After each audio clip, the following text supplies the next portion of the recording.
27-lap race coming up then here in Germany. Round 9 of the World Championship. It's Sasaki that starts on pole for the first time. Lights on, lights out. Good start there from Toba in second. Kornfeil seemed to get away also. What about Sasaki? We'll see as they come over the crest, dropping down into the hill. Fenati's got away really, really well. Fenati will lead them into turn 1. Dream start then for Fenati, 5th to 1st place. Got the dream launch off the line. Ramirez has slotted himself into 2nd place. Sasaki got caught napping a little bit off the line. He's back in 4th spot, the pole man. They all make it safely through turns 1 and 2. Now around Omega Corner, a tricky one. Oh, somebody's down, big crash, big pack. And that's taken down at least 2 other riders, maybe 1 other rider. Around here we go. It is Fenati that still has this advantage. There is Tony Arbolino. He's just up ahead there of Tatsuki Suzuki, Foggia and Ramirez. There's 4 really fast riders there in that little bunch.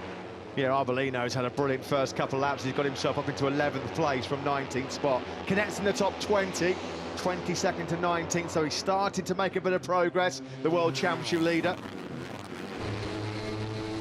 Here is Canet then. He's got to keep himself steady. Yeah, well, it's already changed at the front. The 2 Leopard Racing Honda riders have got up there. Ramirez and Dalla Porta then lead them. There was a bit of contact at the first corner as well between McPhee and Kornfeil. It was Lopez. Poor old Rodrigo had nowhere to go. Lopez got an uppercut there, didn't he, from his Honda as well. Gabriel Rodrigo, well, he caused a crash with Darren Binder a couple of races ago. This time, nowhere for him to go. Jaume Massieu slotting his KTM through the eye of a needle.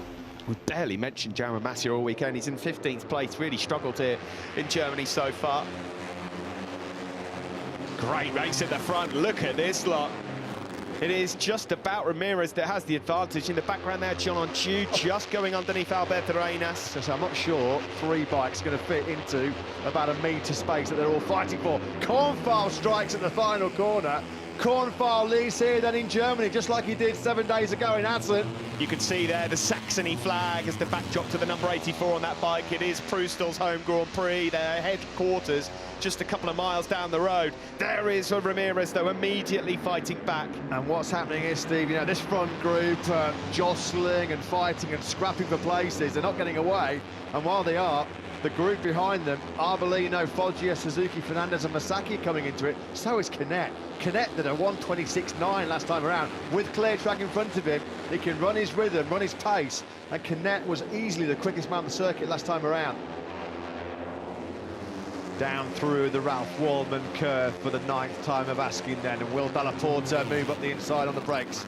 He certainly will. In fact, Ramirez came through turn 11 leading the race, and Dalla Porta and McPhee have just swept on by, plunging down the waterfall. It's Petronas versus Leopard here. They take up the first 4 spots, although that wide line from Fenati makes him go through, so he's just got up into 4th.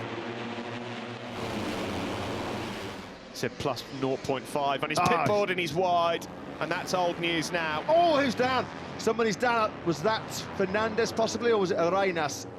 Oh, there's been a tangle. It's Arenas and it's Toba. Again, Toba. Well, if he doesn't remount, that's going to be a 4th consecutive DNF. John McPhee leads. John McPhee has taken advantage. He's seen the chance, and now the number 17 comes through, the Flying Scotsman, who, of course, won back in Le Mans. Ralph Fernandez is now right on the back of Paul Manayuma Sasaki. This top 8 have gone. They've made that crucial gap between the chasing pack.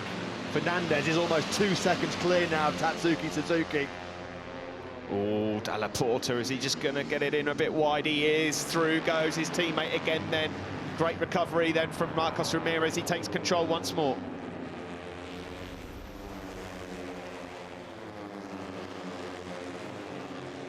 Fenati's going to pounce. Fenati leads again here in Germany. Brilliant move down the bottom of the hill.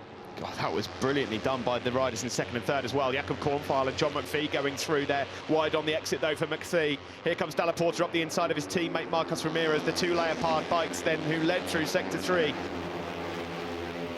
Sasaki looks like he might just be struggling to run this pace at the moment at this stage of the race. Is he just running out of a bit of rear grip as we get into the business end of this German Grand Prix. Something has to happen in this race to Jan Onju. He's out of the points. He was up inside the top 8 earlier on in this race, so the Turkish rider at the moment facing another race outside the point scoring finishes, as there's a move here from Dalla Porta, and McPhee's there as well as Cornfile.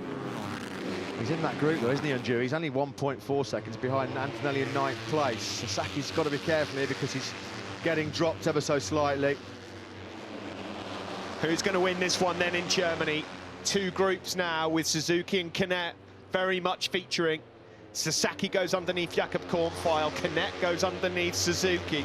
So Canet now up into 8th place, but he runs wide there, the championship leader. It's still at the front. Lorenzo Dalla Porta the lead, and almost down Canet there. Second big moment of contact then for Canet. He had it at the first corner a few laps ago with Tony Arbolino. Dalla Porta who leads. Oh, Canet's made contact yet again. Sorry, Steve. Big barge into the side of Romano Finati. He's leaving Max Stelrogard and Max Racing paint on everybody at the moment. He won't care, though, if it means that it's on that top step. Onto the start-finish straight with 3 laps to go, and Aron Canet believes he can win this race now in Germany, and so do his team.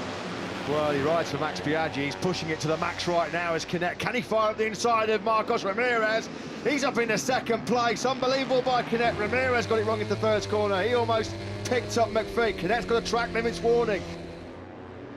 Canet lead. It's going to be tight between Dalla Porta and Canet. Oh. How did they not touch? Unbelievable. First and second in the championship. Chaos at the back. Was that big Vietti? trouble? Big trouble in the background. Not sure. I think Foggia was involved in that one as well.